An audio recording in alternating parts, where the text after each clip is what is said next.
Ooh, fun one. We are talking about a potential sequel to one of my favorites, Richard Linklater's School of Rock, written by Mike White. School of Rock 2 is under consideration by Jack Black. Well, I hope to fuck this happens. School of Rock may be back with Black. In an interview with Joe, Jack Black was asked about his 2003 hit film School of Rock. He raised hopes when he responded, "I'm ready." Oh, bro, we are all ready for a School of Rock 2. And the fact that it's 2024 and it's not in development yet, this is insane. Well, let's see if it might be now.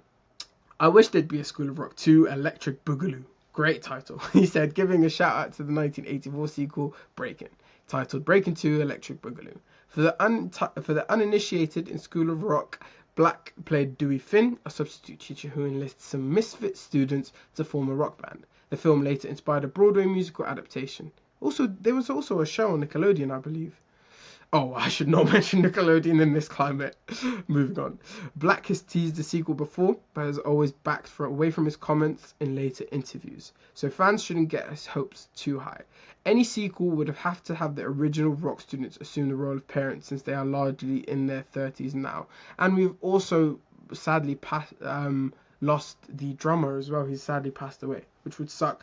But we should not do a School of Rock 2 if Mike White is not returning to write, and he might be a bit too busy with The White Lotus. So when The White Lotus is taking a break in production, because I don't want to end, I think he could do 12 seasons of that show. It's like, we're in Miami, White Lotus in France, White Lotus in England, White Lotus in Kenya, White Lotus in Thailand. Like, he could do endless ones, and I'd be there for every single season. But maybe during a break, like take a year or two break where you can just write School of Rock 2 for us. And also Richard Linklater needs to come back. So if those two elements are back, and obviously Jack would be back as well, then I'm all for this. I would not want them to make it without those three elements. If they are doing it without these three elements, it means best believe it's a cash grab. Best believe its intention is to ruin the first one, even though I'm a firm believer in, regardless of how bad the sequels are, regardless how bad the reboot is, you'll have the original no matter what. So even if they do end up doing a School of Rock sequel and it sucks, which I hope if they do end up doing it, doesn't suck. But say it does, let's suspend some disbelief and say, okay, we've greenlit a School of Rock sequel and it was doo-doo. I still got the first one. I still got the first one to watch. So I'm okay with them doing it.